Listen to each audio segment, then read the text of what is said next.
Hello, everybody, and welcome back to the Sandra Lynch podcast. Today, we're going to talk about Interludes 12, 13, and 14 of Words of Radiance, Book 2 of the Stormlight Archive. In these chapters, we meet an Ardent and see kind of what's going on back in Kholinar a little bit, and then we see what's going on with Eshonai, and everything is coming up roses there, obviously. And then we find out maybe more than we've ever known about King Taravangian. So some definite interesting stuff in that third one, if not in all three there. So I'm Data, and with me this week is Jack, Joe, and Jamie. We all made it this time. It's exciting, you Yay. guys. So let's get into these chapters. Hang on to something, everybody. The Sandra Lynch is about to begin.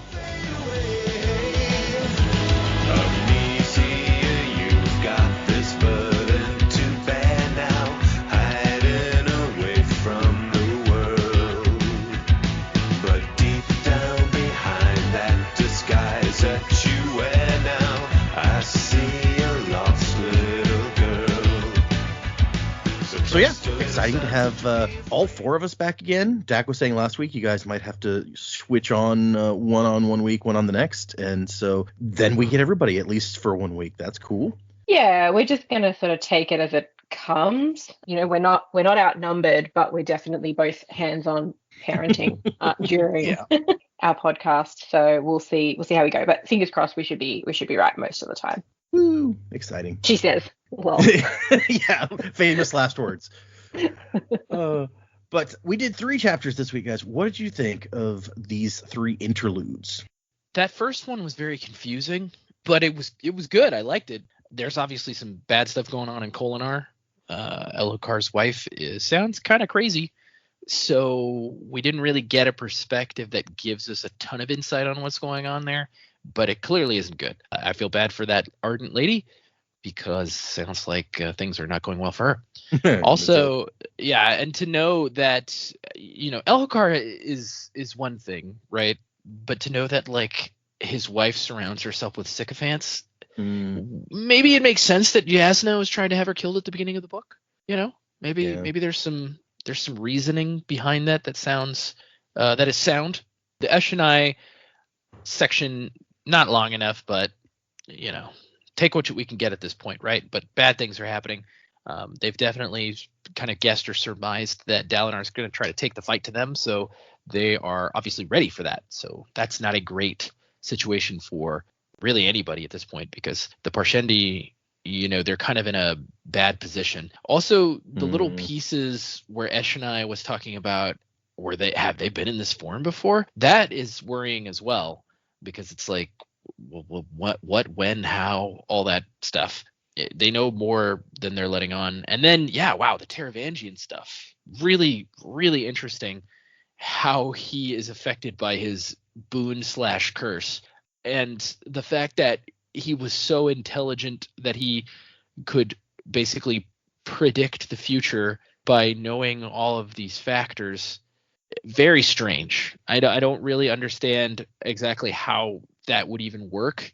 Of course, we also don't know how long ago this was, so maybe all the pieces were in play at the time that he was super, super smart. But it's also strange because he's an old guy, so if it was a way long time ago, it's like, how would he know some of these people would even be born?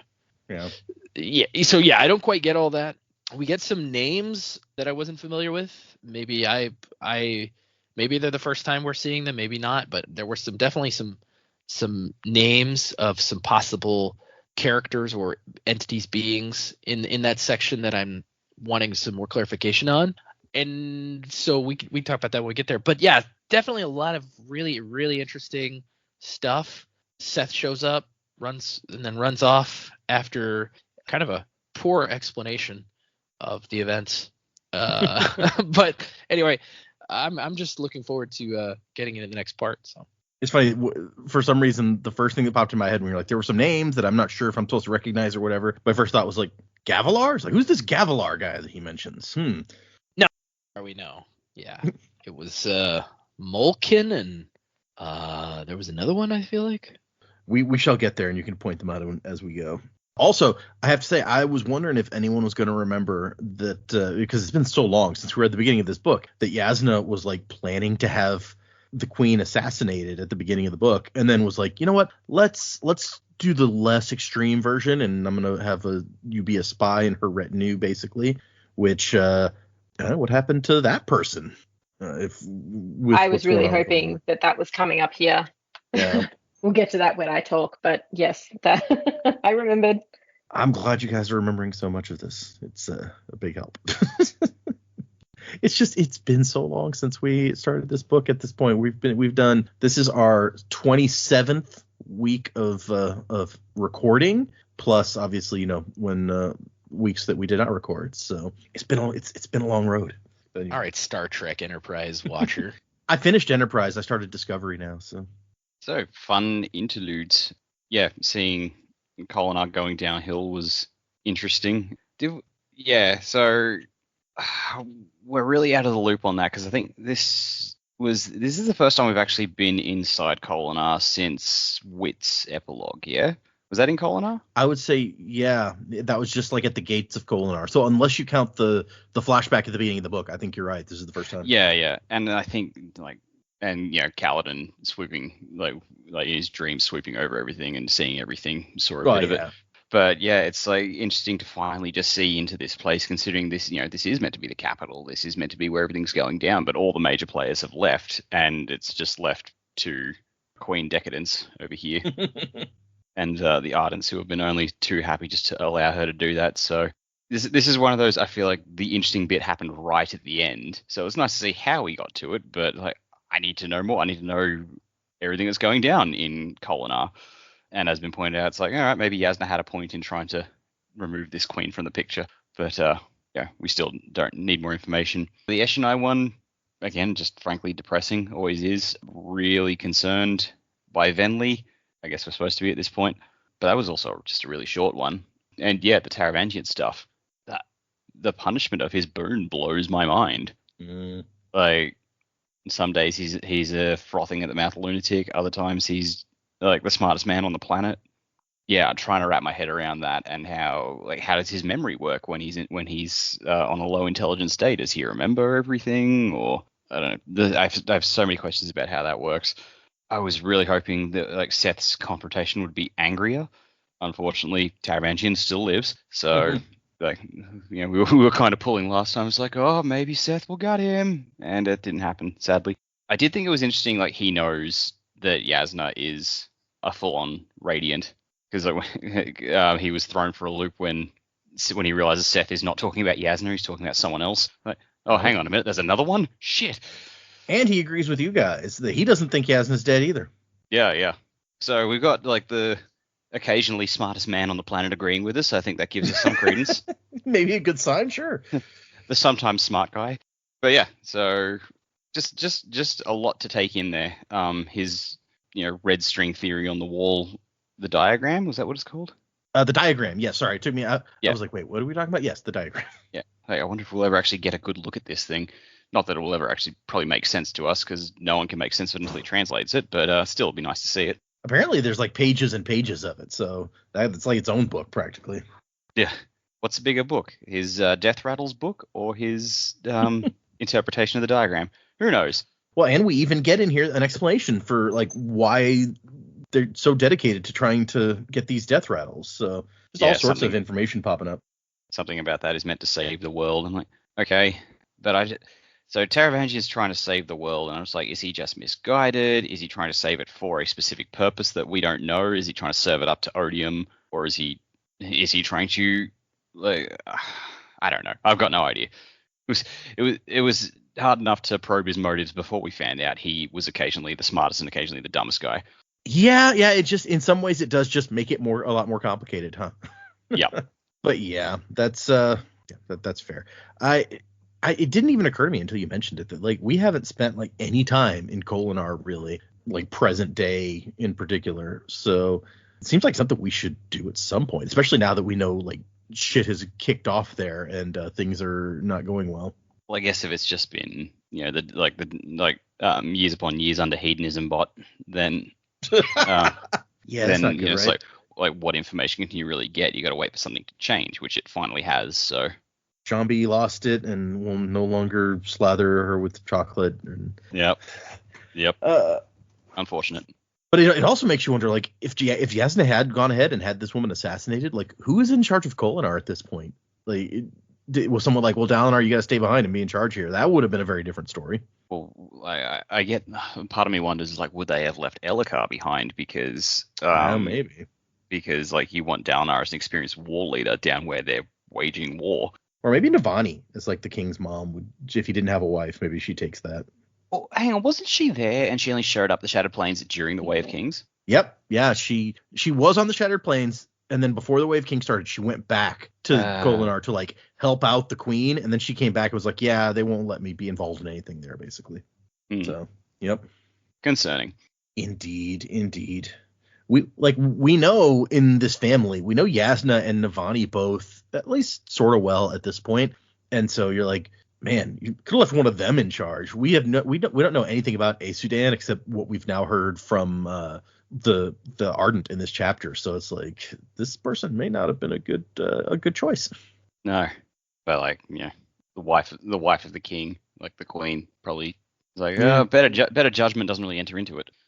Yeah, fair point. I guess except for the judgment in marrying her in the first place. Yeah. Yeah, I mean, I pretty much agree with everything that's been said on these chapters. I'm glad you brought up Yasna and her wanting to assassinate Elhokar's wife originally, because I thought that was happening and I was so excited. And I was like, oh, yes, this is the assassin. And then I went, maybe it's not the assassin. Maybe it's Yasna. Maybe this is her comeback. Maybe she's disguised herself as an Ardent somehow and is working her way up. And I was like, I am here for it. She's going to come back and be like, bitch, it's me, and this is going to be great. And it didn't. But we still got a lot of interesting things happening in there, which was cool and terrifying. And yeah, Elhokar's wife, I struggle with Elhokar being okay with all of that happening. Like, it just doesn't, I don't know. I feel like that's just not Elhokar at all. This is definitely his wife being her own person, which is just terrifying. I don't really rate her as an individual, but, I don't think we've actually met her on page properly yet. So I will reserve my judgments for when we actually meet her on page. Perhaps she's a secret bad guy for future books. We'll see how we go. The Eshonai chapter, yeah, that's looking a little bit terrifying, and it's changed Eshonai being in this new form. Has it changed everyone else as well, or is she just seeing that they seem really comfortable with it? Because if they're all really comfortable with it and she's never held before, this is scary. Yeah, her sister, something's going on there, and that's creeping me out a little bit, but we'll see what comes of that. And then what's going to be different about the High Storm as well. So obviously we're getting to that point in the book that things are going to start happening. Now it definitely feels like things are starting to happening at the end of the interludes. Taravangian's perspective, yeah, I found myself sort of at some points feeling for him. Like, there are certain things about what he feels and what he experiences that are out of his control, and like that he wishes that there's pros and cons to whichever mindset he's in, right? So to be, of average intellect one day, but he's emotional and he's feeling, and he's like, I don't want to do these. He thinks he's doing these things for the right reasons, which, like, is terrifying, because, some of the most horrific people in history are doing things for what they believe is the right reason. Mm-hmm. But he's not cold about it. He's not like, well, it has to be done. Like, he is feeling. And I was like, oh, like, I feel kind of bad for him for how he's feeling himself, if that makes sense. But, like, at the same time, not bad enough to be like, you don't deserve what's coming to you because you are a horrific human. But it's definitely more complexity to Taravangian than I had thought. Also, I don't know if I'd completely missed that he and Gavilar were, I guess, close enough to talk about Gavilar's visions. Yeah, I feel like that was sort of newer information to me, but unless I guess it's not probably something he would bring up in conversation with anyone. Hey, Yaza, yeah, I used to share conversations with your dad about the visions he was having before he died. So yeah, it's probably not something that we had reason to know about, I guess. But when Seth was there, I was like, oh, this is gonna be good. And it didn't, but I was like, oh, Seth has got to have a moment there because he's pissed off, and I guess he needs more information before he acts. And now Taravangian's in a spin. Everyone's a little bit off kilter now, so when things start happening, it's going to be fun, I think. You're right that we definitely didn't know that Gavilar and Taravangian, I don't think we even knew that they'd spoken. We had at some point, I think it was Dak or somebody was like, I wonder if like Gavilar and Taravangian ever met. That might have been interesting. And so, but it's almost overshadowed by the fact that this is almost certain this is also the first time we've heard anything about Gavilar having visions. So like that's news. Yeah, okay. For some reason I thought we knew that already, but maybe not. Maybe it was just the way he was all spouting the Way of Kings and. Yeah, I think we kind of assumed it because he Gavilar was obsessed with the Way of Kings and spouting a whole lot of things. And then after he died, Dalinar started spouting the same sort of things, and he was having visions at the time, so we just kind of assumed. Yeah, it was an assumption rather than a fact. Also, I have to say, if Yasna does ever show back up, I really hope her first line is, "Bitch, it's me." That would be great. I love Jamie's take on this. It seems very Yasna. Like, Yasna. She pops out of like a portal from the cognitive realm and just socks Sadeas in the face as she yells it. Fair, right? I'd be here for that. That would be cool. Yeah, I'm okay with this being the result. Portal opens up and everyone's like, "What the?" It's like a Doctor Strange portal, and everyone's like, "What the hell is that?" And then just she comes flying out and punches somebody in the face. Very, very Kelsier punching God in the face. Yeah. Yasna's been through some shit. Yeah, I mean, if she really is alive out there somewhere, then she's been gone a while at this point. She must be doing something. Well, it's been less than a book at this point. It's just because it's taken so long to get here. That's true, but I mean, yeah, Shallan was traveling across the plains for a decent amount of time, I feel like. True. Or not across the plains, but to the Shattered Plains, I should say. I guess it's been... What did the countdown start at? Way back when? The countdown, was it 45 days or 60-something days? I forget. It was 62, I want to say. 63? Something like that, yeah. So I feel like that started probably around the same time as we lost Yasna, so maybe that's how long it's been, more or less. Oh, the countdown is till Yasna comes back. That's what it is. It's the countdown to the return of Yasna to punch Sadeas in the face. Yep, there you go. Love it. Which makes her opening line way cooler when you had a 60-day countdown. It's like so dramatic. That might actually fall a little bit flat for y'all since you've been expecting her to show back up. So if it turns out the countdown is to a thing you already thought was going to happen, maybe that wouldn't be as cool. Yeah, that wouldn't. Or maybe it would.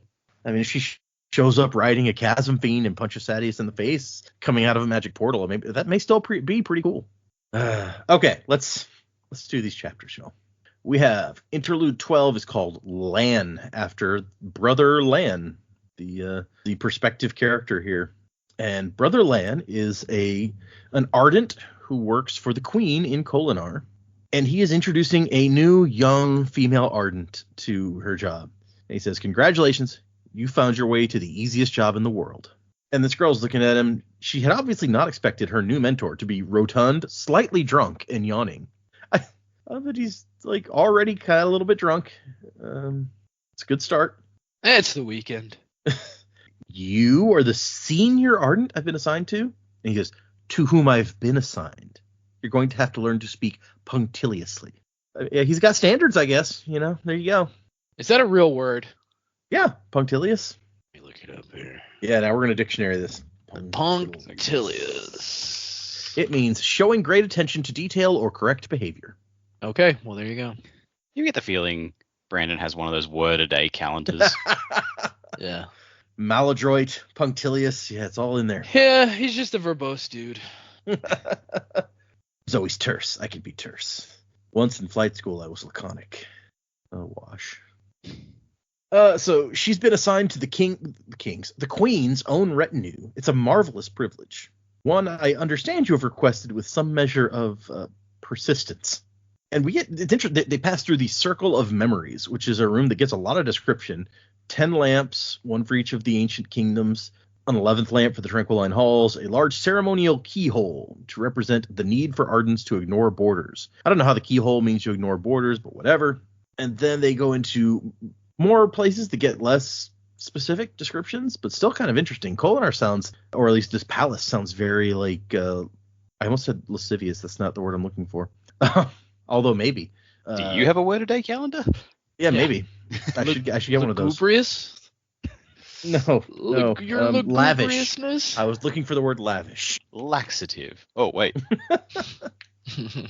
Lugubriousness, the quality of being sad, serious, and excessively mournful. Well, I would say that does fit Hades. Okay. It's lugubriousness is from the Hercules the animated movie. I mean, it's also just a word. Like, I don't. Yeah, but that's the only place I've heard it. Let's see. We find out a little bit about the city of Kolnar. It has these big rock formations called wind blades, which I think we've heard referenced before, but they're curving spines of rock that cut through the city. I want to see if I can find like a good picture of Kolnar, because it's hard for me to picture like the wind blades. Find a good picture so you can picture it. Exactly. Yeah. There you see. No, I don't love any of these necessarily. Oh, here's from the Cosmere role-playing game. All right. That's as close to canon as we're probably going to get on this. Paste. There's what Kolnar looks like with a high storm coming, it looks like. Neat. Yeah. That high storm looks fucked. High storms are scary. What can I say? Waiting for like storm, like Rosharan storm chasers to like go after this thing. It's with some of those vans and stuff. Yeah, I like that. Yeah. Do some research. You guys see Twisters last year? They launched fireworks into a tornado. I didn't see the movie, but I did see, like in the trailers, I feel like that was in there. Yeah. Like just a bit of fun. It was all right. Motion's out at the city. Everybody has to work here. Bread to bake, lands to oversee, cobblestones to cobble? No, that's shoes. What do you call people who cobble but don't actually cobble? She's like, yeah, I don't know. All right, well, it doesn't matter. I don't know, what do you call somebody who makes cobblestones? It's just like a mason? Yeah. I assume that's like a mason or something. Yeah. So anyway, you have only one job, to serve the queen. And she goes, that's not easy. He's like, it is, as long as we're all serving the same way, in a very careful way. She's like, yeah, you want us to be sycophants. The queen's ardents only tell her what she wants to hear. He's like, okay, here we go. We're getting to it. You can't even remember her name. He's like, what's her name? They told him. Pi. Right. Pi. You see, Pi, this is what your superiors wanted me to talk to you about. They're worried you might cause a bit of a storm here, and nobody wants that. The queen sometimes worries that the Almighty isn't pleased with her. She figures if she treats her ardents well, it will buy her favor with the one who makes the storms, so to speak. Nice food, nice robes, fantastic quarters, lots of free time to do whatever we want, as long as she thinks she's on the right path. And Pi's like, well, we're supposed to tell her the truth. And he's like, yeah, we do tell her the truth. She's the Almighty's chosen, right? Wife of Queen Elokar. Her life is hard. And now we get into the meat of it, where Pi's like, she throws lavish feasts every night and engages in debauchery and excess. She wastes money while Alethkar languishes. People in the outer town starve as they send food here, with the understanding that it will be passed on to soldiers who need it, but it rots because the queen can't be bothered. And Lan's like, it's fine. They have lots of food on the Shattered Plains. They don't need our food. You're exaggerating. Life is good. She's even gotten rid of the beggars' feasts. It's reprehensible. I don't know if you guys remember that. We're introduced to that like all the way at the beginning of the first book, where when they have a feast in the palace, they have a feast for the beggars out in the courtyard also. Not anymore, I guess. And then we get a very detailed description of the floor in the Eastern Hall, which actually sounds very cool. It's like gold beneath soul-cast ribbons of crystal. But Pi does not care, and Lan is kind of outraged at this. So he's like, here, come on, let me show you something. He takes her down to the kitchen where all this amazing food is being made. And Pi's like, trying to lure me with exotic foods? No. For the past 5 years, I've eaten only a bowl of boiled talu for each meal, with a piece of fruit for special occasions. He's like, you're not serious, are you? What is wrong with you? I was expecting it to repeat. I only ate boiled talu for 5 years. That's what's wrong with me. Well, but no, she's from the devotary of denial. I wish to experience separation from my physical needs and he's like, yeah, whatever. This is worse than I thought. It's all making sense now. Denial.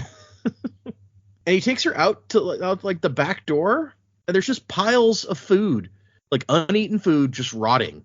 And she's like, wait, so you're showing me this to convince me not to kick up a fuss? Like, this is the opposite of that.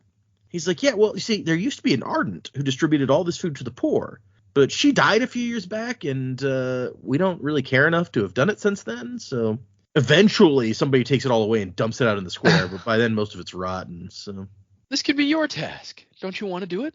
He's like, think of all the good you could do with this. Or you could do the opposite. You could start a big fuss And then, what might happen to the person who did that? And she goes, are you threatening me? I do not fear physical harm. He's like, what? No, what is wrong with you? I have someone else put on my slippers in the morning. Don't be stupid. Nobody's going to hurt you. You'll just get sent away somewhere. I can't hurt you. I am spongy and weak. Yeah. The flesh is spongy and bruised. These are for show, these muscles you see. She's like, what muscles? Yeah, exactly, right? Ouch. And so he's like, look, you can do one of two things. You can get sent away and do no good for anybody, or you can stay here and help some people and maybe just be a good example for the rest of us. Make us mend our rotten ways, right? Anyway, think about that for a while. I'm going to go finish my bread. And then she just sits out there staring at the garbage while he watches her for a while, gets bored, goes to have his afternoon massage, and comes back, and she's still out there. Yeah. She really knew how to stand there in front of garbage all day. Yeah. I would not have waited that long. Right? No. And so and I like the point that she makes. That's like this is not even just the queen. Even before that, like King Gavilar would go out on hunts and have wars, and all these riches supposedly coming in from the glorious battle that never materialize here and never help anybody. So it turns out that the Light Eyes, they don't give a crap about people. Who knew? Yeah. And she eventually says, you know what? I've decided you're right. I'm not going to leave Kholinar. I'm going to stay here and do what good I can do. He's like, you're not going to get the other Ardents in trouble? He's like, no. My problem's not with them. I'll just be a good example for the others to follow. And he's like, oh, well, that's good then. But as he walks away, he's like, something doesn't seem right there. Should I be worried? I don't know. Being worried sounds like a lot of work. Yeah, and I don't like you. Everybody knows I don't like work. I'm the guy they go to when they're like, hey, how can we not work? Right. And it turns out he should have been worried. The next day he goes, there's a crowd of people standing around looking on as Pi has written in giant letters on the floor and glyphs. Apparently she spent all night writing right in front of the king's common throne, where he goes to sit and talk to the common people. The glyphs listed the 10 foolish attributes as represented by the 10 fools, and beside each glyph was a written paragraph explaining how the queen exemplified each of these fools. This didn't just chastise, it was condemnation of the entire government, the Light Eyes, and the throne itself. And the last 2 sentences of the chapter, Pi was executed the very next morning. The riot started that evening. So, yeah, shit hit the fan. Executing Ardents probably is not something that happens all that often. Although it makes me wonder, who started these riots? Did the people all find out about this? And was she already popular with the people of the city? I don't know. It's hard to. But we probably won't be seeing her again. Unless she's also faking her death like Yasna. I was about to say. I mean, she says she was executed, so I wouldn't think we'd see her again. She's hanging out with Yasna, wherever Yasna is. The next one is a part to play, the Eshonai. And this one is the shortest one by a good measure, I would say here. We see Eshonai, who still has that voice screaming deep down inside her somewhere. She has to keep it shut up by keeping herself busy. And all of her people have taken on this storm form, and they're practicing for fighting the Alethi. And they've gotten the agent who has one of their undercover agents or whatever has sent them a report. It seems the Blackthorn is coming out, going to try to hunt us down. And Venli is worried, and Eshonai says, no, this is perfect. We're going to wait till the humans get close, and then we're going to sing our whatever and make a high storm. And Venli's like, well, we should make the high storm now. Why not do it tonight? And she's like, no. Eshonai's like, no. It has to be like an unexpected thing right when they're out here, because if we make it now, then they're not going to come. And Venli's like, oh, okay then. And Eshonai's like, well, you read way too easy. What is it that you know that you're not telling me? Like, oh, no, I'm simply persuaded. We must wait. The storm will blow the wrong way after all. Or is it that all other storms have blown the wrong way, and this will be the first to blow the right way? It's getting a little deep, but a little philosophical. And Eshonai's like, wait, how do you know the storm will blow the other way? Oh, the songs. And Eshonai's like, the songs don't say anything about what? And as Venli walks away to hang out with her other scholars, Eshonai's thinking they seem real comfortable in this new form, but they couldn't have held it before, could they? And I like the ending. She'd always hated being a general. How ironic, then, that she would be recorded in their songs as the war leader who had finally crushed the Alethi. All the while, something still screaming in her brain somewhere. So Yeah, it's I guess it was unlikely that the Alethi would be able to hide the fact that they're taking all of their armies out onto the plains looking for the Parshendi. So maybe it's not that big a deal that they know, but it's not great, I guess. That's how they're going to pull a fast one. Yeah, last time you had the theory that maybe like the Alethi are going to come out here and the Parshendi will cut around behind them and take the camps while they're gone. It doesn't sound like that's the plan. No, but something's definitely amiss. Like I still think the Alethi might find their city and find it empty. Could still happen, yeah. Just because they're going to wait for them to come out here before they summon this storm doesn't mean they have to be where they're expected. All right, and then our long interlude. Sorry, take me a minute to remember that word. Words are not my friend today, apparently. Taravangian woke up. He didn't feel stupid. That was a good sign. And so we get him thinking about how he's getting old. His body is like rebelling against him. It's not great. But then we start getting into the interesting stuff here. The king's testers are hanging out nearby. And when it's time for his he's got his morning meal, but Moral here, who's a Thaylen man with both his head and his eyebrows shaved, which the Thaylens always have those giant long eyebrows. So I feel like this would look strange to people in this world to have a Thaylen with no eyebrows. But Moral says, no, tests first today. This is an important day. We need to know the results. And so what it comes down to is, as we go through the chapter, we find out that at some point, Taravangian visited the Night Watcher, got one of those boon and curse thingies that we've heard so much about. And Taravangian, once again, kind of almost like what happened with Dalinar, although a little bit different, is like Taravangian isn't, like, what is the boon and what is the curse here is kind of unclear. But every day when he wakes up, he has a different level of intelligence, from super genius to like drooling idiot and anywhere in between. And so they designed these tests so that he has to take tests every morning to determine how smart is he today. And I like to note that he didn't feel stupid, but it was really only on the worst days when he was like so stupid that he immediately noticed that he was stupid. I like though that he designed his own stupidity test. Yeah. On one of his smarter days, he designed all the tests. Yeah. I mean, if you're going to design a stupidity test, or if you're going to have to take a stupidity test, I would want to be the one that designed my own stupidity test.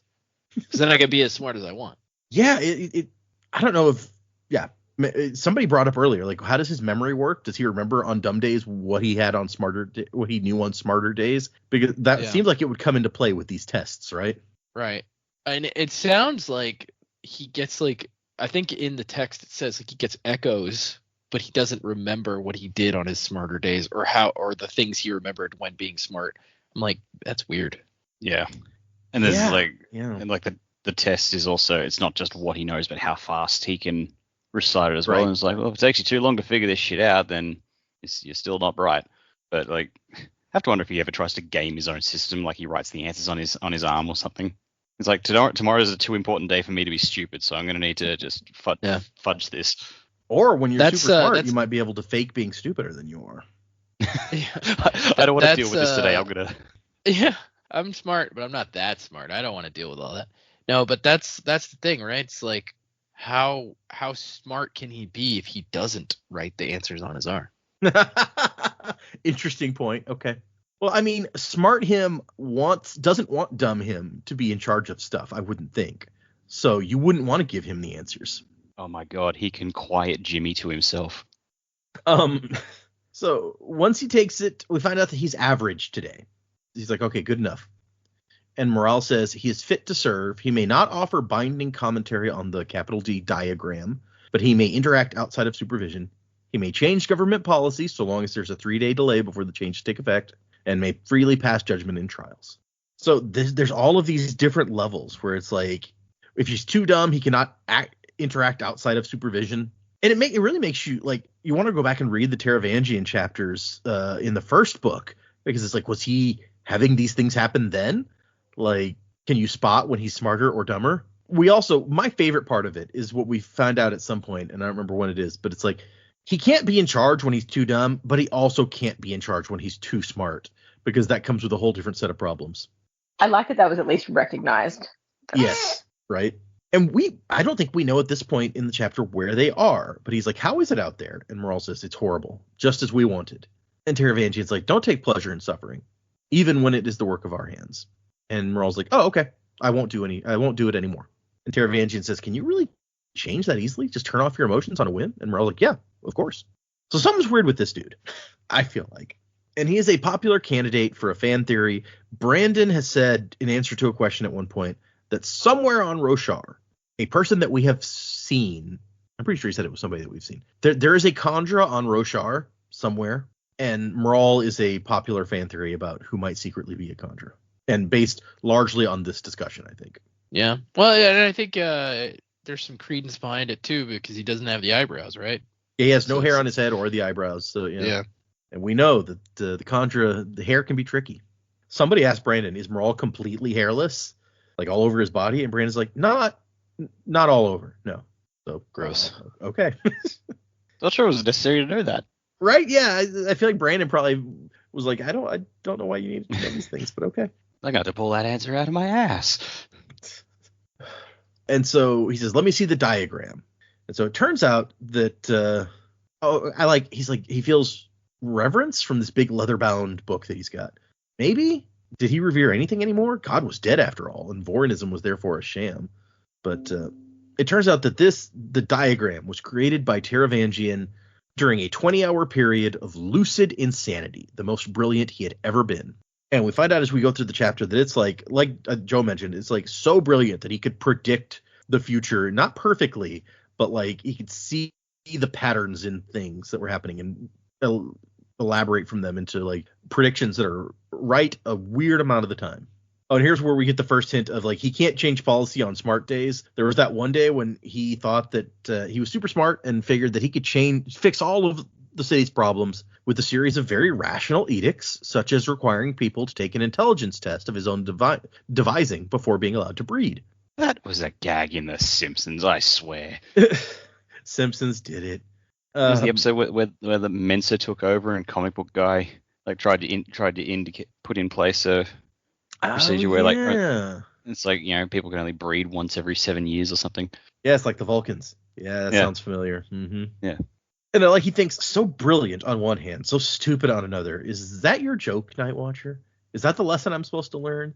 Do you even care about lessons, or is this all just you messing with us? And he wrote the diagram in his own language that he made up on the spot because normal languages weren't specific or precise enough to convey his meaning. Fortunately, he carved a key into the top of his bedside table. And so there's that no is fortunate. Yeah, it's right. Also a weird place for it. He's like, wait. I'm going to be stupid tomorrow. I got to figure this out. It's like, you left me the key, but not the answers to the tests. Come on, man. No time for that. I'm too busy scribing the answers to everything. I mean, yeah, he only had so many hours to do it, so can't waste time. The scholars, Androtagia, his buddy, and the scholars have made notations on it, come up with theories about what the various things might mean, but they're not sure on a lot of it. And so he can't really make much sense of it today. He's not smart enough. He just has to trust that his smarter self was correct in his interpretations of his even smarter self's genius. So on smarter days, he can interpret what super smart him did better, maybe. And so he's like, okay, fine, let's get on with it. And we find out that we are in Vedinar, the capital of Yakaved, and it is fucked. Once it had been this amazing city, now it's just black. All the buildings, even the palace, is destroyed. Entire city just burned down, basically. Even the docks. There had once been grand docks here. No more. One of the factions had destroyed them in an attempt to keep out the others. My God, they burned the water. And we've been hearing for a while that, like, there's a civil war. There's all sorts of unrest in Yakaved. Shalon's been worried about her brothers and what might have happened to them. It turns out that, like, all of the or several of the different factions in this civil war, several of the high princes of Yakaved, converged at the same time on the capital and had like a big ass battle.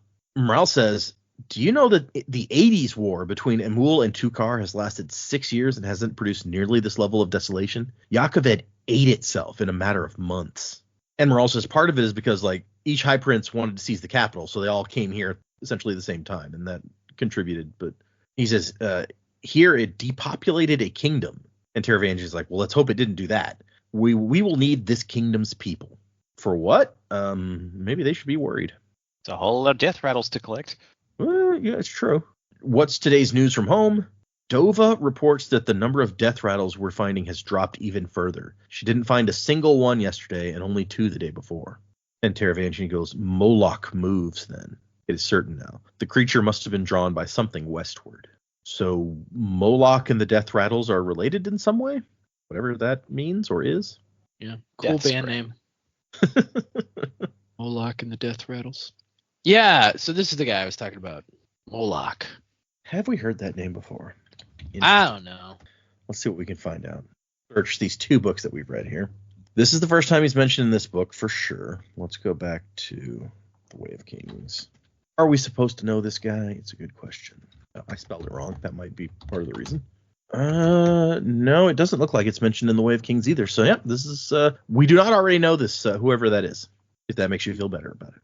And so no, it doesn't, but I appreciate it. I mean, referred to as a creature, that makes me think, okay, this is some kind of giant spren.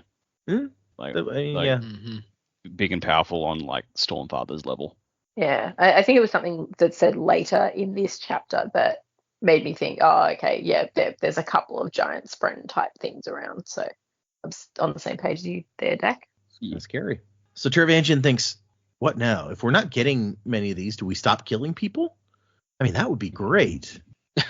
But not killing people would be fantastic, but I would like to stop with the killing.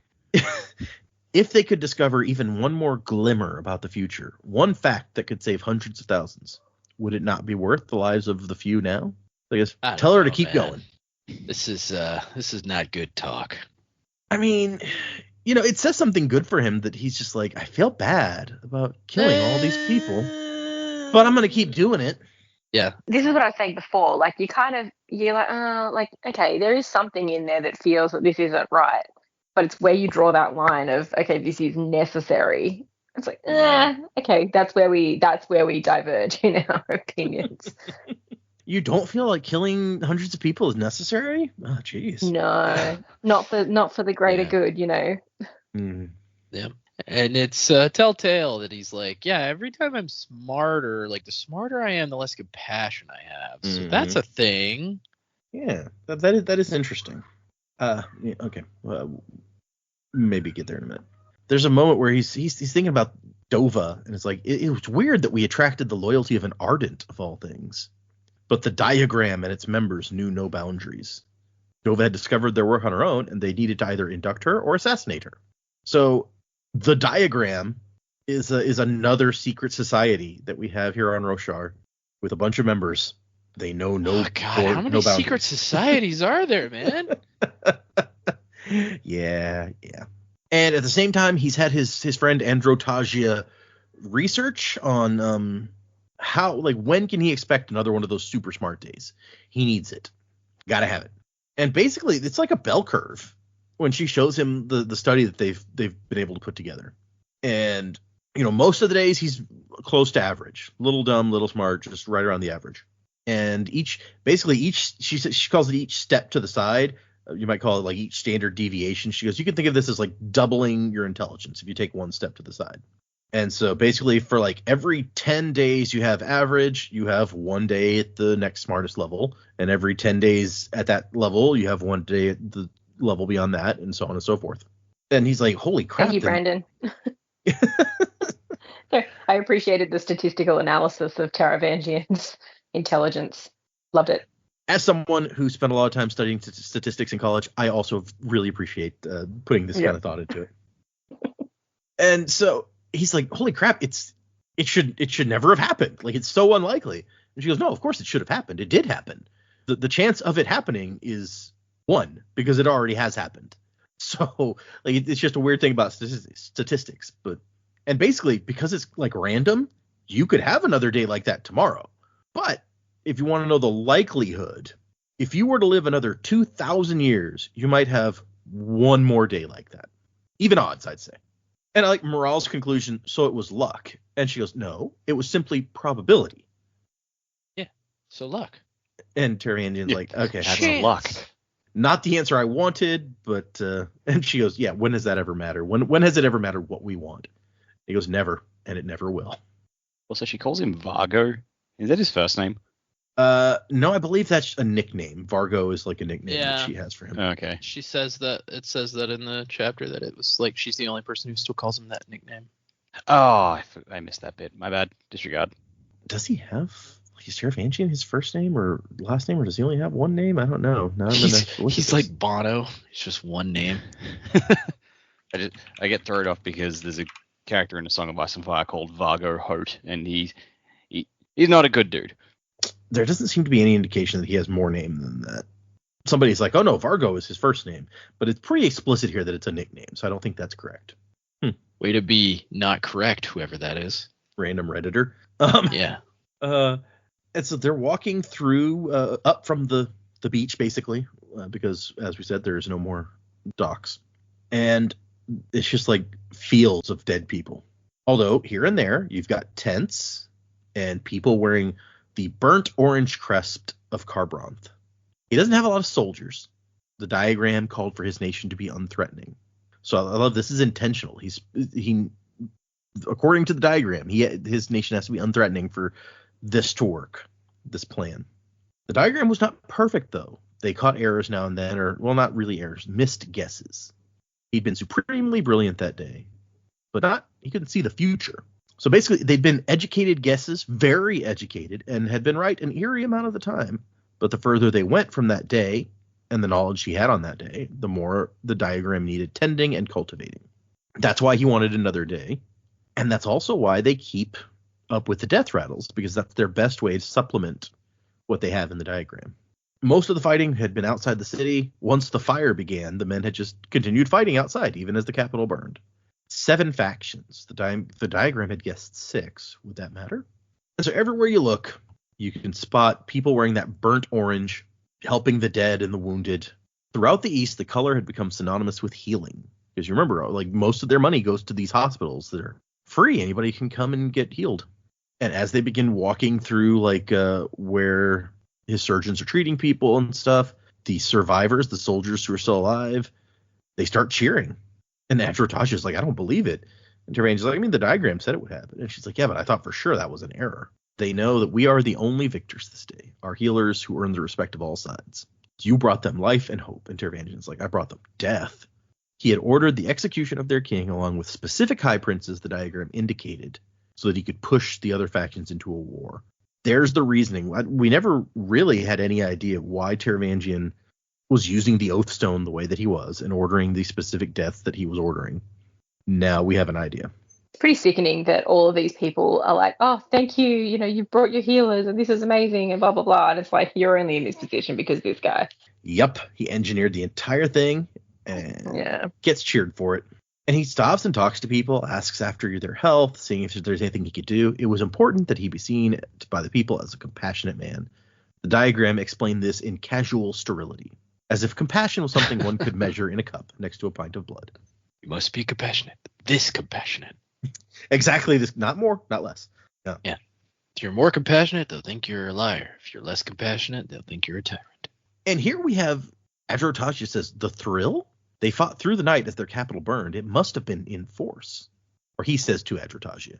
And she says, I agree. It gives us a further reference point. The thrill is at least as strong here as in Alethkar, maybe stronger. Perhaps this will help pinpoint Ner'gul. So there's another name. Yeah. That I'm like, what? Ner'gul. Ner'gul. I don't know how you would even pronounce that, honestly. Ner'gul. You need like a Welsh accent for this. Going for your pineal gland, Ner'gul. But this is another one that we have not heard before, as far as me searching through can account for. So it's like Schwarzenegger's watching a soccer game and he's yelling "No goal." No goal. It took me a second on that. Okay. Wow. Taravangian says, don't spend too long on it. I'm not sure what we would even do if we found the thing. An ancient evil spren was not something he had the resources to tackle. Not yet. I would rather know where Moloch is moving. Hopefully Moloch had no sight. Ancient evil spren. Yeah, that don't sound good, does it? No. And so at the very least, that tells us that he's telling you that Ner'gul is an ancient evil spren. Maybe Moloch is that same sort of thing, the way that he's kind of like equating the two here, and it's hard to say for sure. Well, they say Nergal has something to do with the thrill, so yep. I mean that tracks because I can't remember if it was Dalinar or Adolin, but one of them had the thrill, absolutely tore shit up on the battlefield, and then was horrified by what they'd done. So it makes sense. A giant evil spren is like, I'm going to make you as bloodlusty as possible. I think we've definitely heard of both Dalinar and Adolin experiencing the thrill. They got talked about a few times in the first book, like that capital T, the thrill, but we never it was always a weird, like, what the hell is that, basically? I was thinking, like, more specifically, just like after he experienced it and like then is horrified by what happened. Yeah, I think that's more Dalinar, although I think Adolin may have also mentioned that at some point. But Dalinar, I think it happened to a couple times, that same sort of thing. Blessed with intelligence, cursed with compassion to feel pain for what he'd done. They came inversely. Why couldn't he have both at once? He didn't think other people intelligence and compassion were tied in such a way. I mean, it would be hard to know for sure, but as he's walking through talking to people, here comes a man in a cloak with looks like he's got a broken arm, and when he meets the guy's eyes, it is Seth, son Vellano. Taravangian felt a moment of sheer panic. It's nice to know that even the smartest man ever can still be terrified by a sudden change. Well, yeah, this is a scary one for sure. You didn't see that coming? The diagram didn't predict that. Yeah. Apparently not. Yeah. And he knows that guy's an assassin, so like to turn around and see him, that would be anybody be like, ah. And 100% his first instinct would probably be mine also, where he reaches into his pocket and it's like, I still have the thing, right? So, but like when Seth showed up here, it made me think, fortunate for Taravangian that Seth showed up when Taravangian's on a lucid day. And then it occurred to me, you could say the same thing about when Seth popped up to Taravangian in the last book. Right. It's like, if Seth had showed up to kill Taravangian, because Taravangian was on his list, on a day where Taravangian was a drooling idiot, that would have been the end of Taravangian. He wouldn't have had the mental fortitude to stop Seth from coming, right? Right. I assume that there's a plan in place. Like if it was a really bad day, that the Taravangian would have mysteriously not been around that day, and Seth wouldn't be able to find him or something. You know? I guess. Also, for the way they're describing it, he spends the majority of his days in an average space. So not terrible odds. Yeah. It's like one of those like sort of like a memento thing. Like they've got a note system. It's like, now remember, if you don't remember anything else, just remember, dude in white comes for you. Say these words. Yeah, no, kind of important for sure. I guess maybe that's another reason. Like they had Seth. Like Seth has to hear that Taravangian understands when he comes in to kill him, and Taravangian has to verbally confirm that. If he's too stupid to do that, Seth's like, oh, fuck, I can't kill you yet. It's like, why won't you talk to me? Hello, in your life here. just poke. This guy's stone cold. I feel like I could kill him. Pulls out the sword, like, hey, I'm gonna get you. Stares, jabbing you with the tip of the sharp blade. Oh, do something. Like, this guy's catatonic. I don't have to even kill him. I'm just gonna let him live. Taravangian has to confirm that it's like his first thought is maybe somebody like swapped out the stones and outsmarted him and ordered Seth to come and kill him. Like, no, okay, it's that's not what's happening. And then he thinks like, dude, if he wanted to kill you, you'd already be dead. Like he wants to talk, which is exactly what Seth said. He's like, hey, we need to talk. But also he can't be seen with a bald Shin guy. If rumors start going around that he's associated with the assassin in white, that changes things considerably. Yeah, it's not good for my rep. Stick that in a diagram and write it. Yeah, right. That would just throw the whole thing off. And Seth's like, we have a problem. And Adrotagia shows up. It's like, why have you failed to kill Dalinar Kholin? We know you fled. Return and do the job. And Seth just like looks at her. Like she doesn't get to order him around. She doesn't have the rock. He's like, do I know you? He seemed to note her with those two blank eyes of his. And Taravangian's like, damn it. He wasn't supposed to like meet her or know about her in case, things happened. The diagram hypothesized the possibility that Seth would turn on Taravangian and kill him. And Seth says Kholin has a surge binder. And he's like, oh, so he knows about Yasna. Had she faked her death as he suspected? Damnation. And he hears like the emotion in Seth's voice. He's like, this is not good. Like, this guy is not all there. He's not completely sane, which makes him extremely dangerous and also broken. You got to handle with care. Why couldn't this have happened on a day when Taravangian had more than half a wit? Like, so, well, what makes you say that? He says to stall for time while he thinks. And then Wit pops up and he's like, did somebody say Wit? He could, right? We have no idea where he is right now. He's like, Taravangian, old buddy. Oh, and look, this assassin in white himself. Guys, come look. And Taravangian's like, ah, shit. This is not good. Seth says, I fought him. He protected Colin. And Taravangian's like, oh, yeah. Wait, him? Like, yeah, an Alethi man who fed on Stormlight. He healed a blade-severed arm. He is radiant. And Taravangian's like, no. Actually, this makes sense with something I heard recently. One of the honor blades has vanished. And Seth's like, wait. One of the other 7? Yeah. I only heard hints. Your people are so secretive. But yeah, I see that it's one of the 2 that allows regrowth. Colin must have it. So there's a bunch of information being thrown at us at one time. Wasn't that what Amaram thought Talon was talking about? Something about the honor blades? Talon was talking about a cache of blades, and Amaram's like, it must be the honor blades. Also, if the Shin people have them, why do they have them? This is an excellent question. So there are, he says, the other 7. So we know apparently the Shin have 7 of them, and he says it must be 8, one of the ones. 8 technically, if you count Seth's. Yeah, I mean, if the Shin have them all that are accounted for so far, they have to be giving them to the people they think are truthless for some reason. Maybe. I mean, that would make sense with how Seth got one, right? Like, yeah. But why? Because in the first book, it made it seem like he's not the only one that's like that. He's the only one that there has been in a few like generations or something. But it's like a thing among his people. So like, it almost feels like the Arbiter in Halo, the Halo like franchise. It's like there's only one. There's always only one, but it's been many different people. Yeah, it said that he had like the 2 things that he wasn't allowed to do. He's not allowed to kill himself, and he's not allowed to like give away, like let anyone take his shard blade. So that it makes it sound like those are like established rules that other people have had to follow. I see where you're coming from. Yeah. Yeah. So there's maybe 8 total honor blades, unless there's other ones that they don't have. I'm going to go out on a limb and assume it's Rosha. There's 10. That would make sense, I guess, right? Yeah. Everything is 10 here. Everything is 10. Yeah. Well, then, like, why does he say one of the other 7? Because maybe the other like the others. The other 2 aren't accounted for. Yeah. Okay. And it must be one of the 2 that allow for regrowth, capital R. So that is a power that you could get from 2 of the blades specifically, which just raises further questions, I feel like. But I wonder if it's like how the Radiant powers, because there's 10 factions, right?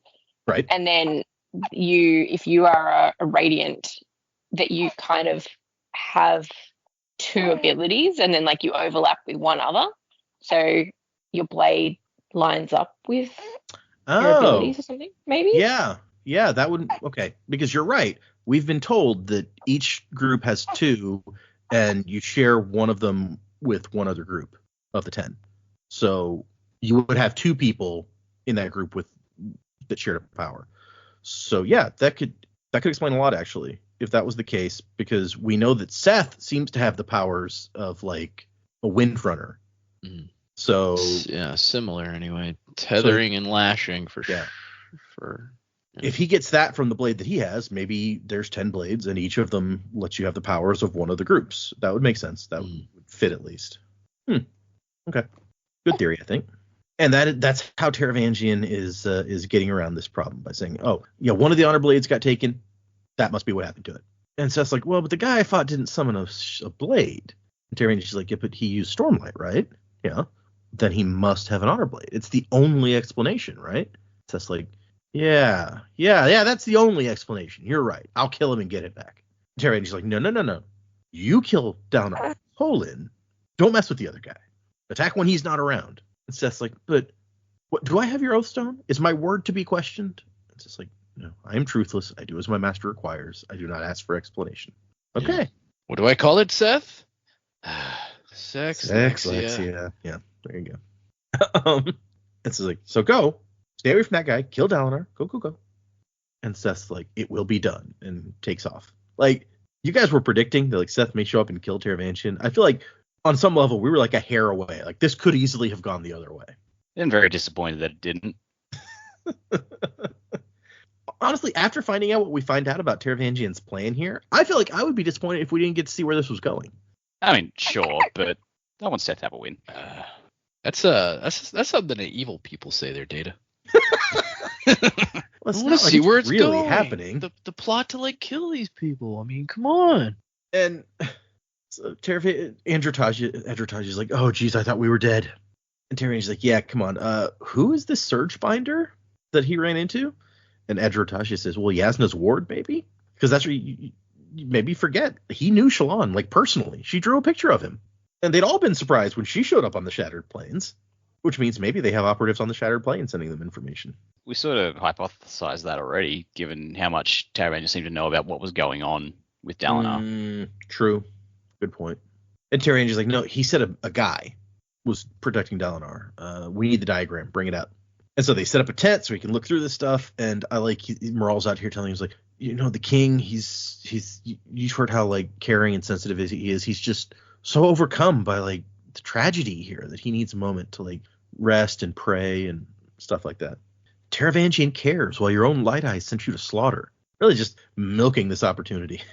Did I ever tell you, Adro, what I asked for? He whispers. And she's like, yes, lots of times. Capacity. Capacity to stop what was coming. The capacity to save humankind. So that seems like a laudable goal, right? Yeah. Stop trying to sugarcoat it. He's evil. Well, yeah. I mean, you guys are like, this guy is so. Look at all the stuff he's doing, but like, he's apparently doing it in the name of saving humankind, which seems worthwhile. All right, so we're in another conversation, philosophical. It's like, do the ends justify the means? I mean, yeah, that's basically what it boils down to, right? Yeah, and I'm going to give a big fat no. Plus, we still don't know what his ends are. He's saying he's saving the world, but from his perspective, the Jedi are evil. Like, we don't know. Yeah, like, how... So glad you went there, because I was going to throw that out. Yeah. That's a fair question. Because saving can mean a lot of things to a lot of people. Yeah. Saving... could mean I'm turning everybody into my slaves. Like he wanted to have them all, when he's super, quote unquote, super smart, he's like, let's all make them take a test before they can breed.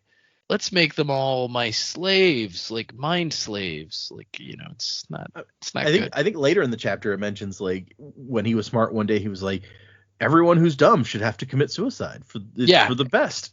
Exactly. For the greater good.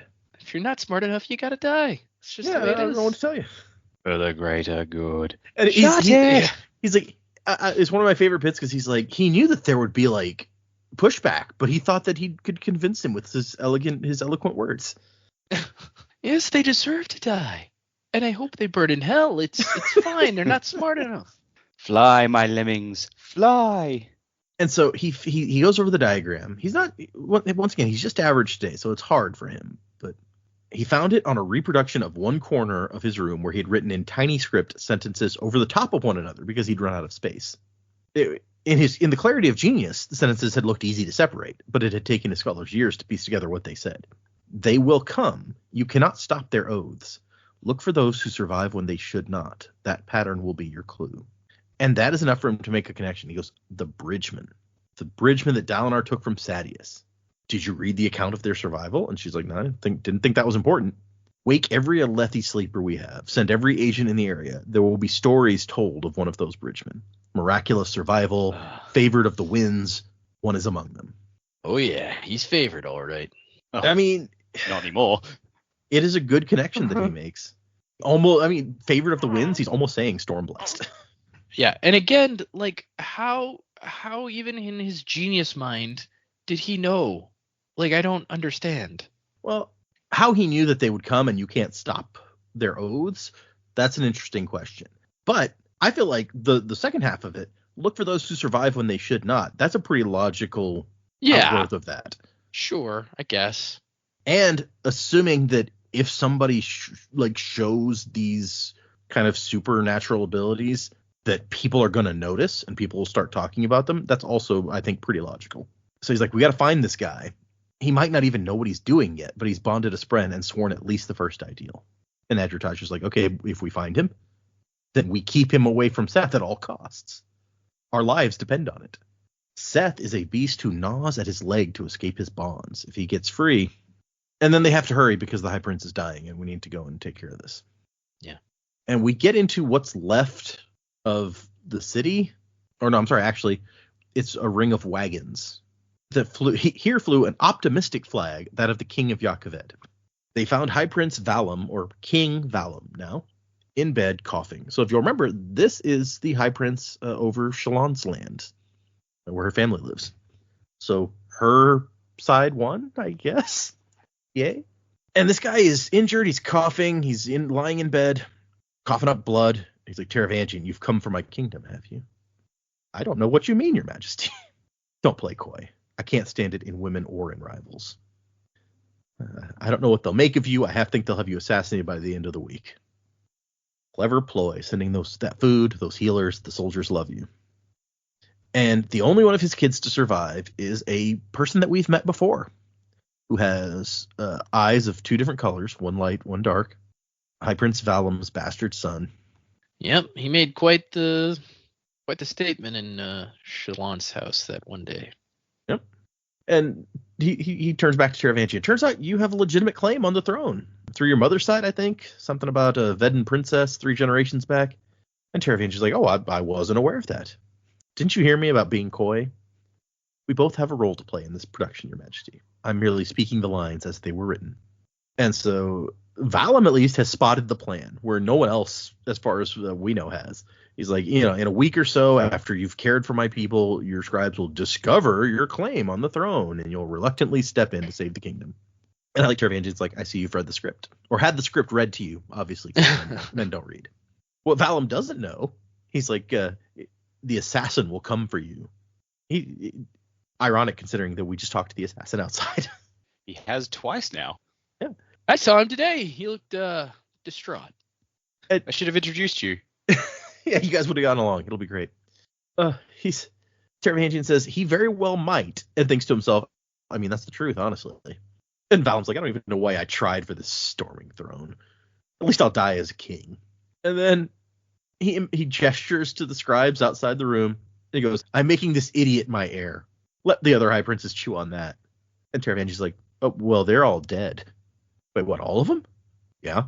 Even Borear? Yes. Huh.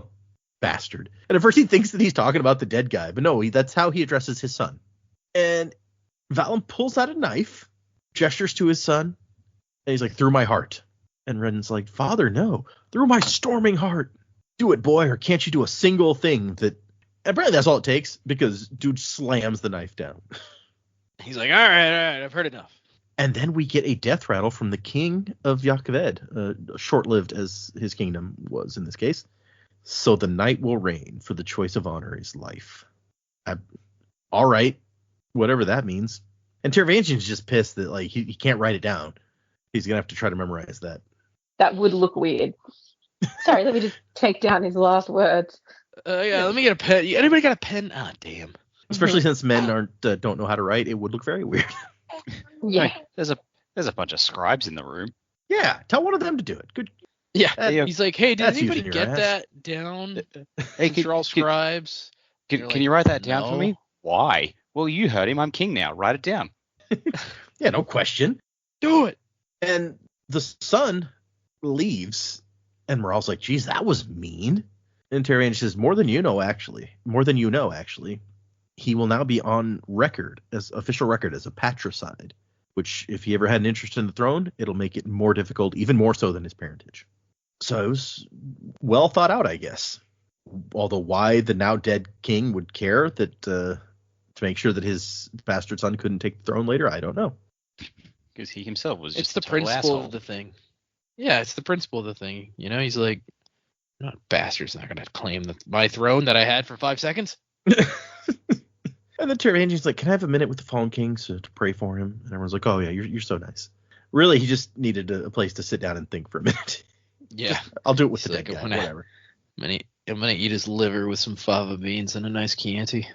Just like the diagram had instructed, Taravangian was king of Yakaved, taking the first major step towards unifying the world, as Gavilar had insisted would need to happen if they were to survive.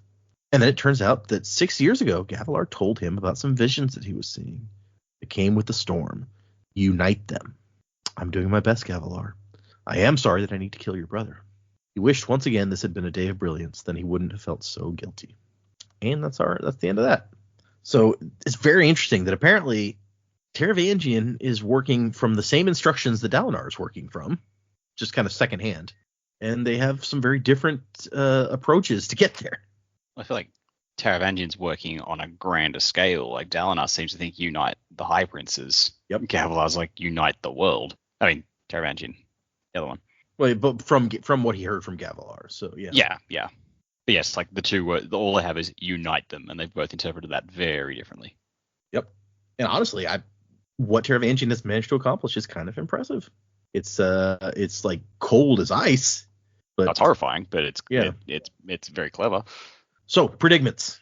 For next time, we're going to read 4 more chapters, and we have 1, 2, 3, 4. Including the epilogue, we have 15 more chapters in this book. So we're 85% of the way through. So about 1% per chapter. Anyway, we're going to do 4 chapters. Yep. 5 episodes left, 15 chapters. Next time we're doing 4 chapters. 76, 77, 78, and 79. And I will give you guys the titles in case you want to use them in your predicaments. 76 is called The Hidden Blade. 77 is called Trust. 78 is called Contradictions. And 79 is called Toward the Center. And as we're starting part 5, I will give you guys the perspective characters also, since that's the very next page. Kaladin, Shallan, Dalinar, Adolin, and Wit. So, predicaments. Where are we going? What's going to happen? We're approaching the end of the book, which means Sanderlanche is kicking off. Things are going to start getting nuts. What do you guys think? I mean, Towards the Center, that sounds like it's a Dalinar chapter, or possibly I guess could be any. It could be any of them aside from Wit, but that's heading towards the center of the Shattered Plains, so that's when they set out. It sounded like Kaladin was going to not go on the journey because he's all injured and stuff, so maybe it doesn't fit him as well. But true, but like he might decide to go anyway. Who knows? Yeah. It's a Kaladin thing to do. Yeah, I don't know. I think most of my predictions from last time still stand, such as they were. The Hidden Blade. I mean, just because it's fresh in my mind, that makes me think of what Taravangian and Seth were talking about with this, missing honor blade. Yeah, I could see that. Like, but that could just be because it's fresh in my mind. Yeah, I'm not really sure. I'm starting to think maybe the thrust of this book is like, they have their epic battle with the Parshendi at the end, and maybe it's like they can, like the Alethi wind up winning and scattering the remnants of the Parshendi again, and then they decide, all right, we're marching home, and then they find Kholinar just a wreck from all these riots, and maybe that's the cruel point of the book. It's like they spent so long neglecting the kingdom for this battle that they come back and there's nothing left. Oof, yeah. I don't really have much more to add from my predictions from last time, because like this stuff I predicted, we didn't even really see those characters have much to build on there. Yeah, this is kind of outside of these three were kind of outside of the normal flow. Yeah. I do think Seth is going to drop in again on the Shattered Plains before the end of the book.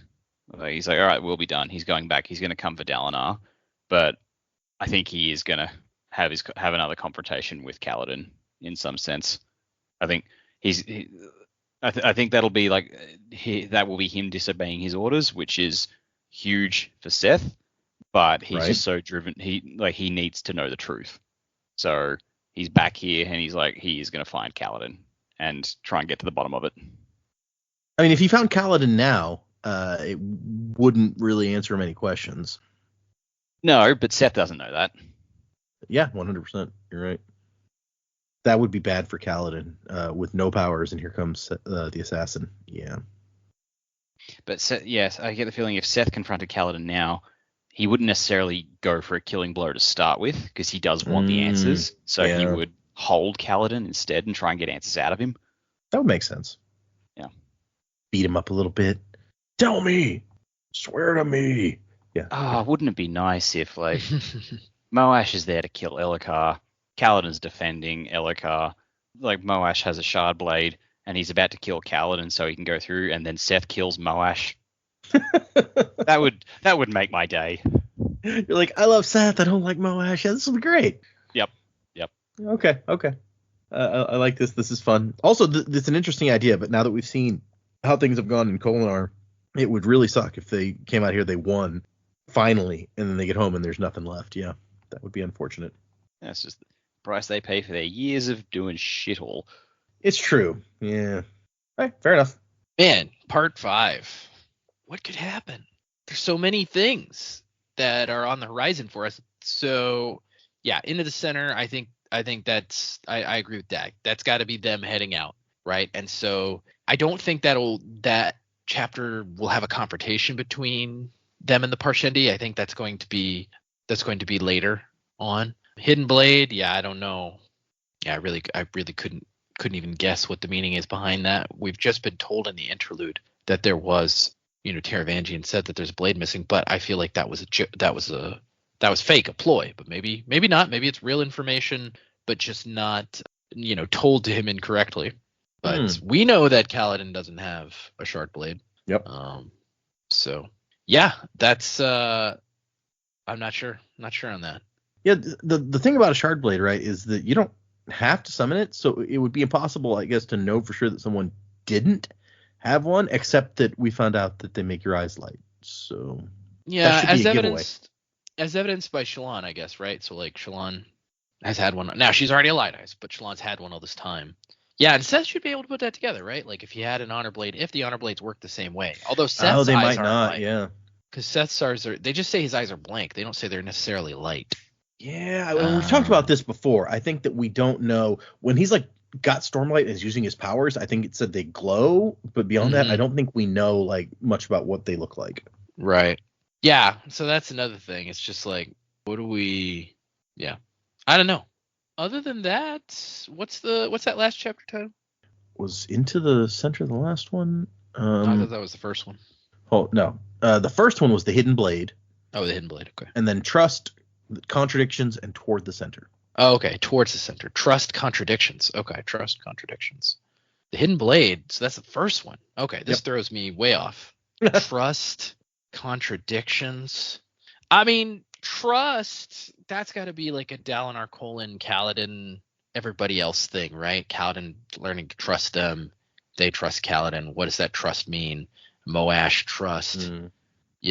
So that could all be wrapped up in the Moash, Elhokar, Kaladin, Dalinar stuff. Contradictions, again, I think has to do with the honor situation, right? So like Kaladin made 2 promises and he's got to keep one. He can't keep both by way of the fact that he made those promises. So yeah, that I feel like that's going to be what that's about. So, okay. But yeah, I would have to say that this is all coming to a head. Seth's got to show up. I agree with Dax. Seth's got to show up back up. I think there is going to be another confrontation between Seth and Kaladin. I think that is going to happen. And so maybe they both learn about each other in that sense. And Kaladin, if Kaladin's powers aren't working still, he could be like, look, man, I don't got no powers. I promise I'm not special. I'm not then special. I can kill you. Never have been. Yeah. That's all I got. I mean, we're so close to the end now, but I mean, again, we're close to the end of the second book in a 5-book series that are very long, and I don't know. I still don't know. You both said that Seth should show up and confront Kaladin again. I agree that feels like it would fit into a climax for this book, right? Like it was at the end of the last book, or close to the end, Taravangian's like, go kill Dalinar. And I think we had some theories, like maybe before the end of the book, he'll get there and do, stuff will happen. So this could be another one of those where it's like, he's been told to go kill Dalinar again, but it takes them a long time to get there. But it would be more satisfying if there was another confrontation between the two of them. I agree. Yeah. But yes, like you said, it's 5 books. It's 5 long books. That could be something that gets pushed back somewhere. Okay. Look, honestly, I don't have a lot either. End of a part is always a bit tricky in terms of what's going to happen. With the chapter names, I'm really not sure. I think obviously we're gearing up to head into the Shattered Plains. We're expecting the Weeping, so we're expecting to not have a high storm. They're going to get caught off guard. There's a lot going on there. I would like to see Kaladin and Seth actually come together again before the end of the book. That would be cool.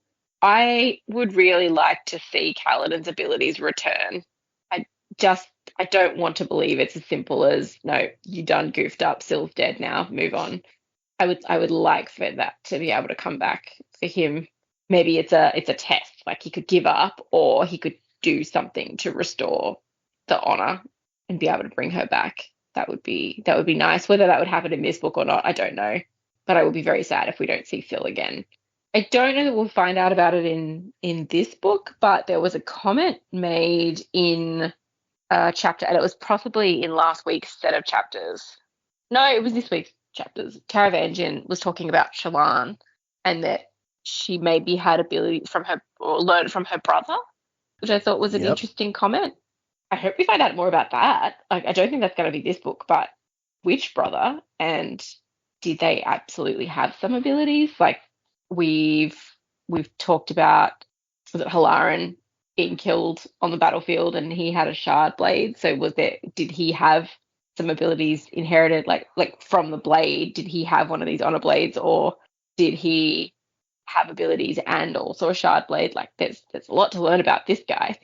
So I hope we go into more of that. I don't think that's going to come to fruition in this book, but hopefully soon would be nice to learn more about Shallan. And I don't know, maybe these abilities are inherited through families, and if one child's got it, the other child's got it. That could be cool to explore as well. But yeah, lots of thoughts rather than predictions this week from me. Fair. I love this point of the book where things start to happen really quickly, and I just my brain capacity is reduced at the moment to sort through all the information. So hopefully next week I will have some more wild predictions. I'm glad that you pointed out, because I totally missed it when we got to that point. But yes, they said they'd hypothesized that Shallan had been trained, if not by Yasna, then by her brother before his death. So as far as we know, only one of her brothers is dead, although we haven't heard the other three in a while. So what does that mean for what did Halaran have going on? He seems like quite the mystery. Also, it's a really interesting idea that there could be like a genetic component here where if Halaran has powers and then Shallan gets powers, does that mean that the other three brothers, who you guys have not been huge fans of because they're kind of messed up, are they going to end up with powers too? Well, we don't know. I think that's, we don't know how the Radiance became the Radiance, and what qualifies a person over another person. Is it a particular trait, or we don't even know if they were a similar or the same order of Radiant. Is it just random? Like there's 5 of them. Chances are you might have 1 or 2, but what is the percentage of the population that could end up having Radiant abilities? Also, that was a while ago, so they've been around for a while then, or trying to come back for a while. We found out last time that the last flashback we had of her killing her father was a year before this. And Halaran apparently died around the same time because her father goes, you can't find him because he got killed. So I guess that part isn't that long ago. No, but if Taravangian's talking about the fact that he might have trained her, then he wasn't just getting his abilities at that time. And Yasna seemed to be pretty well versed in her abilities as well. So we could be going back a couple of years. If Halaran didn't have, like, if he didn't have just radiant powers, well, let's say he did have radiant powers. How did he get his blade? Because we don't even know how Shallan has her blade, and Kaladin doesn't have a blade. True. Yeah. If it's an honor blade, then that means Amaram now has an honor blade. And he might not even know it. Thing too. Well, I don't know. You'd probably figure it out, kind of like Kaladin figured it out. Like, he knows. I feel like he knows enough about these blades to have at least tested that. Maybe. Yeah. Yeah. Would Amaram and Shallan have the honor blades? There's a big question about Halaran in particular, and we've touched on it several times in the past. And you guys have theorized maybe he was working for the Ghost Bloods because Amaram thinks that it was a Ghost Blood attempt to kill him, but maybe not. There's other secret societies hanging around. Maybe somebody out there is handing out shard blades to people. But boy, are there. Oh yeah, it's just that one line opens up so many more questions about what was going on with Halaran. Because before then it was just like, he said he had new friends. They gave him the shard blade. Mm-hmm. He goes out and tries to kill Amaram and gets killed. It's a little mysterious, but it's not. There's more mysterious shit happening. And then you get that, like, wait, he had powers? From where? How? When? Why? Yeah. And not only that, but Taravangian knows and knew that this guy had powers. Like, when he met Shallan, did he already know this? Yeah, maybe. Oh, he's he was sneakier. enough of a player for Taravangian to know. Yeah. I guess a shard bearer would probably attract attention anyway. And also, to add to what you were saying, we know from the flashback at the beginning of this one, when we got Yasna's perspective of the night her father died, that she was sort of just falling into her powers, meeting this Spren or whatever, 6 years before the current day. So she's definitely, it was going on at least that far back. Yeah. Okay. There could be a lot of them out there by now. Although we also know that a certain mysterious somebody is out there, like, killing people, developing those powers. Yes. We've seen that guy a couple times. So I guess he didn't find out about Yasna because we never saw him go after her. Maybe she's just better at keeping this shit a secret. She has, like, the soul casting powers, but she, like, got a fake soul caster as an excuse. Like, no, yeah, it's not. Yeah. Yeah. Makes it look real. Yeah. And, 2 separate times Taravangian watched Yasna. Like, he requested Yasna to use her power. Mm-hmm. Did he know that she was a Radiant at that time? Because if so, he's just confirming, like, oh yeah, she didn't even use that soulcaster. She just did it. Maybe he suspected, and that was the whole point, was to figure it out. And he may have suspected Shallan as well, because he asked her to draw that picture, and he's like, oh man, that's remarkable. Yeah, when we thought it was just, like, nice guy king, it made sense that he's like, oh, I've heard about you drawing other people's pictures. Will you draw mine? Now it's there may be a whole other, like, more sinister aspect to it. But actually, if you're right that he intentionally created the situation to, like, get Yasna's, have Yasna come and use her power so he could check it out, it's actually super messed up, because the situation was his granddaughter was trapped and, like, dying behind this giant boulder. Yeah, well, that doesn't just happen. That doesn't just happen. I mean, come on. He put the boulder there. With his granddaughter behind it? That's fucked up. If he knew, and if he knew that because here's the thing: either she has a soul caster and she can use it, or she doesn't have a soul caster and she has the powers. Either way, his granddaughter should be saved. Yeah, okay. Plus, if that's on a really, really smart day for him, he's less and less compassionate. He's like, I don't give a crap. Yeah. Also potentially true. Yeah, I hadn't thought of that. Yeah. Okay. Well, no, good call out on some of that, Jamie. You're like, I don't have predictions. I just have these ideas, but these are some very good ideas and things that you brought up. Thanks. All right. We'll move into our final stuff here. Let's do a couple more emails today. We're running kind of long, so we'll do like 2 or so. But our next new email is from Leslie. Leslie says, heard your invite to send puppy pictures. I just listened to episode 118 in Bands of Mourning and heard your invitation to share puppy photos. I attached a few photos of my mini Aussie and my blackmouth cur. Not quite puppies anymore, but I still think they're adorable. Enjoy. Anyway, I started listening about halfway through September this year while rereading the original Mistborn trilogy. I don't have any strong position on Spook one way or the other, but I find High Imperial absolutely hilarious. I can't help but picture all the street kids who spoke it trying to teach it to a room full of nobles and politicians. I did try and keep pace with the podcast during Hero of Ages and made it through the first episode. Then I binged the audiobook in 3 days. I am a newbie to the Cosmere outside of Scadrial, and am enjoying this guided tour immensely. The only other series of Sandersons I've finished is The Reckoners.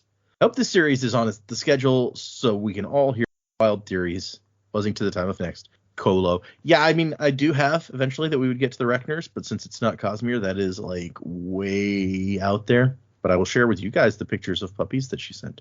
Because who doesn't need that? Picture 1, 2, 3, and 4. There you go. Have some puppies. Aww. And then she wrote, like, a follow-up email. I just realized that I didn't include my volcano theory in the last email. You guys mentioned that no one knows what Adonalsium was. My theory is that the guy Hoyd called an old reptile is a shape-shifting dragon that is part of a race that passes the title of Adonalsium to each new leader along with all the shards. Hoyd might be helping his shapeshifter friend collect all the shards to restore his friend's title as of Adonalsium or take it for himself. So Joe's space dragon theory, Leslie's is right there with you. Space dragon. I mean, come on. Dragon steel, space dragon. I mean, there's dragon. I don't have much proof for this, as I haven't read many Cosmere books outside of what's on this podcast. My only real evidence is the one line from Hoyd, and the name of Brandon's company is called Dragon Steel Entertainment. Yeah. Steel seems pretty important so far. 2 main characters specialize in steel pushing. Sorry to interrupt, but I also want to point out, who did he tap to finish his books if he died? The guy who wrote the Dragon books. It's all coming together. There were 2 main characters who specialize in steel pushing. Maybe dragons will be important later. Who knows? Anyway, I can't wait to see if I'm way off or not. Listening to The Time of Next, Kodo. So, good theories, Leslie. I like it. I'm intrigued by this theory. Like, what do we call him? Frost, like Frost, the old reptile. Given what we were talking about last time, where he's like, "Oh yeah, I've got this vow of non-interference." If he actually is ad analseum, and it's like, I'm not interfering with the people who stole all my shit. Like that's a hell of a line to take. That would be, right? Yeah. Maybe if ad analseum was still around, maybe that the one part that ad analseum got to keep was the mind my own business shard. Nobody wanted that one. We got another email from Disco Anxiety, who I believe we read one from last time, but this was in their perspective like a month later. It's just that we're just not getting around to reading it. Hello. Well, yeah, I've read through all the Cosmere, but I don't really research any more than that online. You guys sound like a way better place for theories, though. I just listened to the episode where you go through Shadows for Silence in the Forest of Hell. Am I crazy, or is the withering effect the same as when you get cut by a shard blade? And I just remembered Dalinar's vision where they are attacked by red-eyed monsters. Aren't they the same monsters we saw at the end of The Lost Metal? I will say that no, I don't think that the weird black monstery gooey thingy dog things were the same as in The Lost Metal. But I don't remember the details. But but the withering thing, maybe there's a similarity to getting cut by a shard blade. I'd honestly have to go back and read the description of that better. Might be a really good point you're making. I don't know. Now I have to look. Also, I left off one bit when we were last week. We read Disco Anxiety's email, and it was the one that asked like, "Do you cry?" or whatever. I missed the PS on that one, so while we're back on a Disco Anxiety email, I'll go back. They said, "How many listeners do you have from Poland?" So they're from Poland. That is an excellent question, and I will answer your question right now by looking at our podcast.